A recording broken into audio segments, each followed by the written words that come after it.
കള്ളിനെ കുറിച്ചല്ല മാഷ് പറഞ്ഞത്, മദ്യത്തെക്കുറിച്ചാണ്. അല്ല, മദ്യത്തെക്കുറിച്ചാണ് പറയുന്നത്. മദ്യം ഈ നിങ്ങൾ തെങ്ങിനെക്കുറിച്ച് മനസ്സിലാക്കാത്ത കൊണ്ടാണത്.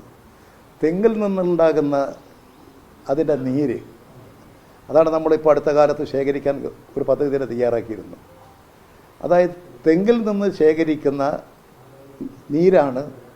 അത് പിന്നീട് സമയപരിധി വെച്ചുകൊണ്ട് അത് കെമിക്കൽസ് ഒക്കെ ഉപയോഗിച്ചുകൊണ്ട് അത് മദ്യമായി, അത് മനുഷ്യൻ്റെ ബോധത്തെ തന്നെ ദുർബലപ്പെടുത്താൻ കഴിയത്തക്ക നിലയിലുള്ള ലിക്കറായി മാറും. എന്നാൽ തെങ്ങിൽ നിന്നെടുക്കുന്ന ഈ ഇളനീരിനേക്കാളും ഔഷധ വീര്യമുള്ളതാണ്.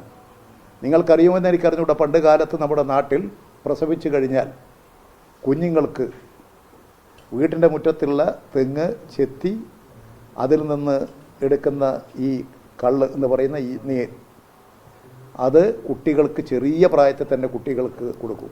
ഇന്നത്തെ ഗ്ലൂക്കോസിനേക്കാളും കൂടുതൽ പവർഫുള്ളായിട്ടുള്ള ഒരു പ്രകൃതി തരുന്ന ഒരു ലിക്വിഡായിരുന്നത്, ഒരു വസ്തുവായിരുന്നത്. ആ കള്ള് അതുപോലെ എടുത്ത് നിങ്ങൾ കുടിച്ചാൽ അത് മദ്യമല്ല. ആ നീര് അതുപോലെ എടുത്ത് കുടിച്ചാൽ അത് മദ്യമല്ല. എന്നാൽ അത് ലിക്കറാക്കി തീർക്കരുത്. അതിൽ മറ്റ് വസ്തുക്കൾ ചേർത്ത് അതിനെ ലിക്കറാക്കരുത്. മദ്യത്തിൻ്റെ വീര്യങ്ങളിലേക്ക് കൊണ്ടുപോകരുത്.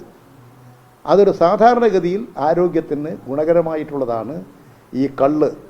കേരളത്തിലെ കള്ളുചത്ത് വ്യവസായം ശക്തിപ്പെടുത്തണമെന്നുള്ള അഭിപ്രായക്കാരനാണ് ഞാൻ. ആ കള്ളുചത്ത് വ്യവസായം ശക്തിപ്പെട്ട് വന്നാൽ ഒരുപാട് തൊഴിൽ മേഖലയുണ്ടാകും. ആ കള്ള് ലിക്കറാകാതെ തന്നെ മറ്റു പല ആവശ്യങ്ങൾക്കും, നമ്മുടെ നാട്ടിലൊക്കെ ശർക്കരയുണ്ട്. ഈ തെങ്ങിൻ ശർക്കരയുടെ ഗുണം വേറെ ഒന്നിനും കിട്ടില്ല കേട്ടോ. ആ തെങ്ങിൻ ശർക്കരയ്ക്ക് എത്ര ഡിമാൻഡായിരുന്നു. പണ്ട് നമ്മുടെ വടകര ഈ ശർക്കരയുടെ വലിയ വ്യാപാര കേന്ദ്രമായിരുന്നു. അപ്പോൾ തെങ്ങിൽ നിന്നുണ്ടാകുന്ന ഈ നീര് ഏറ്റവും ഗുണകരമായിട്ടുള്ള ഒരു പോഷകാഹാരം തന്നെയായിരുന്നു. പക്ഷെ അത് ലിക്കറാക്കാതെ ആ നീര് അതുപോലെ എടുത്ത് ഉപയോഗിക്കുന്നത് നല്ലതാണ്. ഇപ്പോൾ ബംഗാളിൽ നിങ്ങൾ പോയാൽ രാവിലെ ബംഗാളിലെ ടൂറിസ്റ്റ് കേന്ദ്രങ്ങളിലൊക്കെ ഈ പനങ്കള്ളുണ്ട്. അവരിങ്ങനെ ഒരു തണ്ട് കെട്ടി അതിൽ ഈ പനയുടെ കള്ളെടുത്ത് രാവിലെ ഈ ഹോട്ടലുകളിലൊക്കെ കൊണ്ടുപോയി വിൽക്കും. അത് വിൽക്കുന്നത് അതൊരു പാനീയമാണ്.